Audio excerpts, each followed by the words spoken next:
바다 한복판에서 벌어진 기묘한 광경 하나 보시겠습니까? 2023년 12월 이란제 정찰 드론 한 대가 미 해군 아이젠하워 항공모함 바로 위를 날아다니면서 갑판 영상을 촬영했습니다. 전 세계 언론이 발칵 뒤집혔죠. 미국 방공망이 뚫렸다. 근데 진실은 정반대였습니다. 미군은 그 드론을 처음부터 레이더로 포착했고 원하면 언제든 격추할 수 있었는데 안 한 겁니다. 왜? 국제법상 공해 상공이었으니까. 하지만 만약 그게 대함 미사일이었다면 이야기가 달라집니다. 오늘은 항공모함이라는 괴물을 격침시키는 게 왜 거의 불가능한지 그 기술적 비밀을 파헤쳐 보겠습니다.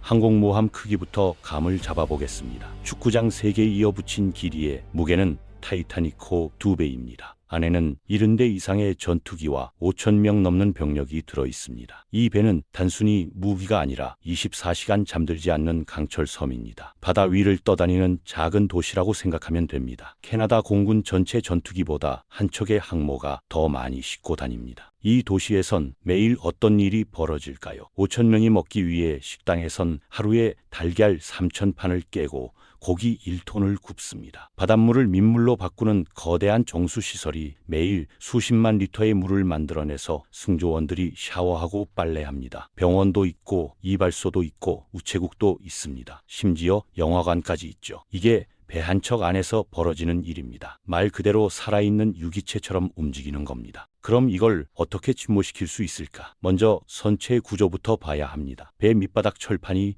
50cm 두께입니다. 아파트 벽보다 두껍습니다. 이 거대한 배의 내부는 2,000개가 넘는 방으로 나뉘어 있는데 마치 초콜릿바처럼 칸막이로 쫙쫙 나눠놨습니다. 한 칸에 구멍 뚫려서 물이 차도 옆 칸으로 물이 안 넘어갑니다. 자동 차단 시스템이 문을 닫아버리거든요. 배 한쪽이 침수돼도 반대쪽은 멀쩡하니 배는 계속 뜹니다. 중복 시스템은 더 놀랍습니다. 원자로 2개, 예비 발전기 100개 이상, 펌프도 수백 개입니다. 한두 개 망가져도 나머지가 작동하죠. 사람 몸에 여분 장기 여러 개 있는 것처럼 항모는 핵심 장비를 전부 여러 벌 갖고 있습니다. 2차 대전 사례를 하나 들어보겠습니다. 1942년 요크타운 항모가 산호해 해전에서 일본 폭격받아 갑판에 구멍 뚫렸습니다. 보통이면 침몰인데 72시간 응급수리로 미드웨이 해전에 재출격했습니다. 나중에 잠수함 어뢰 맞고 침몰하긴 했지만 항모 생존력을 보여주는 증거죠. 2005년 미 해군이 직접 실험했습니다. 은퇴한 USS 아메리카호에 수백 발 포탄 쏘고 25,000kg 폭약 터뜨리고 2주간 불태웠습니다. 4주 뒤에도 배는 떠 있었습니다. 결국 포기하고 수중에 직접 폭약 설치해서 가라앉혔죠. 미 해군 보고서엔 이렇게 적혀 있습니다. 항공모함은 가라앉는 게 아니라 항복할 때까지 싸운다. 그럼 이 배가 어떻게 전투기를 띄울까요? 30톤짜리 강철 덩어리인 전투기를 하늘로 띄우는 건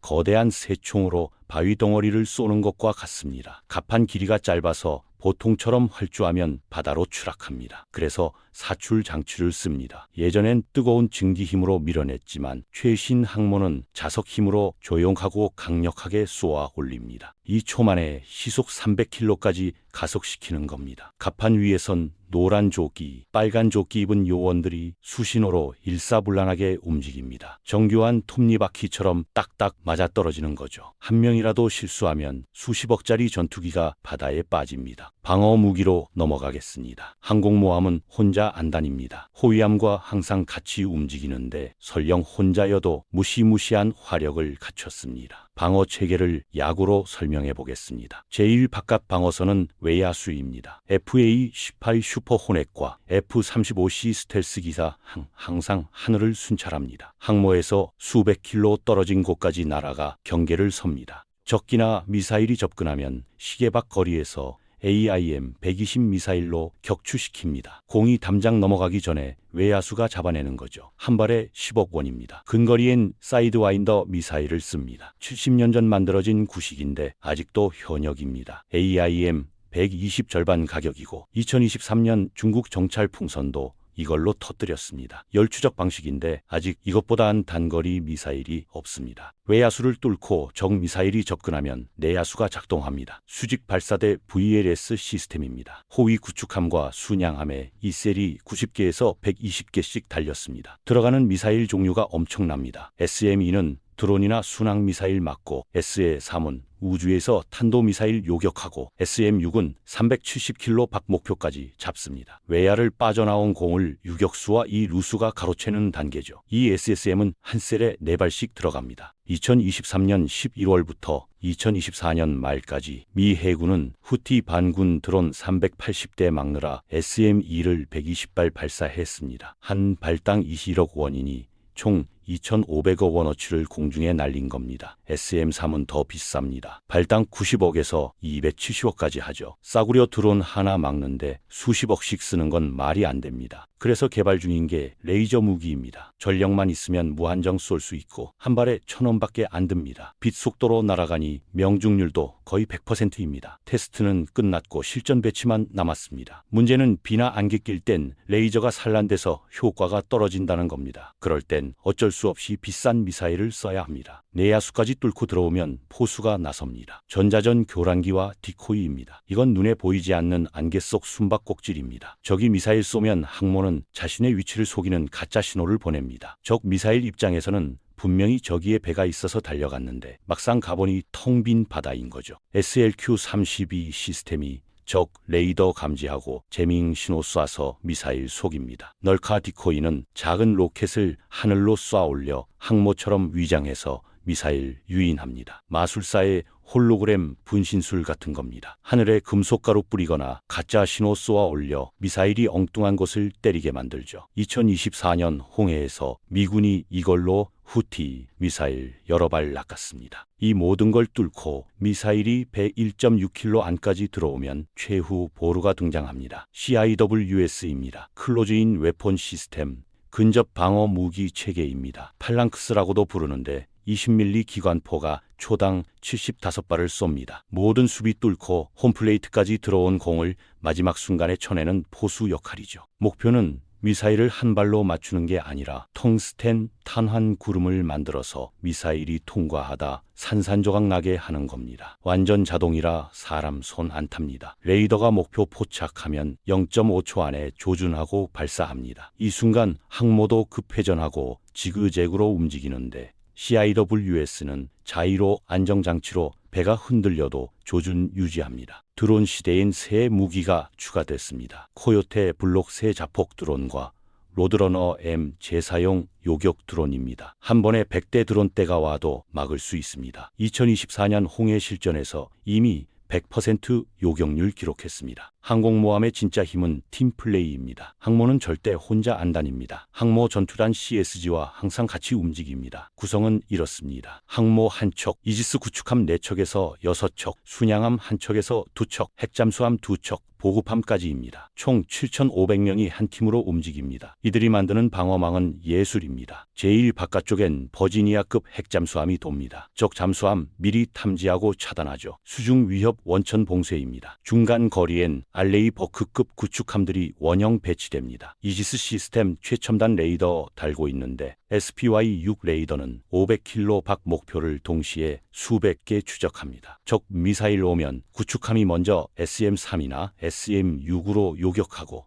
뚫리면 순양함이 한 번 더 맞고 최종적으로 항모 CIWS가 막는 구조입니다. 공중에선 E-2D 호크아이 조기 경보기가 9,000m 상공에서 360도 감시합니다. 7m 지름 레이더 돔이 돌아가며 500km 밖까지 훑습니다. 호크아이가 탐지한 정보는 실시간으로 모든 함정과 전투기에 전달됩니다. 구축함이 직접 못 보는 목표도 호크아이가 보고 알려주면 구축함이 미사일로 쏠 수 있습니다. 하나의 거대한 전투 두뇌처럼 작동하는 겁니다. 적이 이 방어망 뚫으려면 최소 1,000km 밖에서부터 사냥당하기 시작합니다. 항모 전투단은 시속 55km로 이동하며 위치를 계속 바꿉니다. 위성으로 추적해도 미사일 발사 시점과 착탄 시점 사이에 항모가 수십 킬로 이동해 있습니다. 표적 좌표가 무용지물이 되는 겁니다. 2020년 태평양 훈련에서 중국 미사일 공격 시뮬레이션 돌렸는데 90%가 항모 전투단 외곽에서 차단됐습니다. 역사적으로 봐도 마찬가지입니다. 2차 대전 때 미국 항모 24척이 전투에서 손실됐는데 대부분 적 항공기 폭격이나 가미카제 특공대 때문이었습니다. 폭격이나 어뢰로 항모 격침시킨 사례는 거의 없습니다. 1944년 사마르 해전에서 미국 작은 호위 항모들이 일본 전함 야마토 포함한 함대를 상대로 버텼습니다. 야마토의 46cm 주포도 항모 못 잡았습니다. 항모가 빠르게 도망치며 연막치고 함재기가 계속 폭격해서 야마토 괴롭혔거든요. 현대는 어떨까? 중국이 DF-21D와 DF-26 이른바 항모 킬러 미사일을 만들었습니다. 사거리가 1500km에서 4000km, 탄도미사일이라 마하 10속도로 낙하합니다. 무섭게 들리지만 실전에선 얘기가 다릅니다. 탄도미사일은 발사 후 궤적을 못 바꿉니다. 중간에 항모가 위치 이동하면 빗나가는 겁니다. 게다가 미 해군 SM-3 미사일이 우주 공간에서 이걸 요격할 수 있습니다. 2017년 칼빈슨 항모 전투단이 북한 근해 갔을 때 중국이 위협했지만 실제로는 아무 일도 없었습니다. 중국이나 러시아가 항모 공격하려면 일단 위치를 알아야 하는데 항모 전투단은 전자전 장비로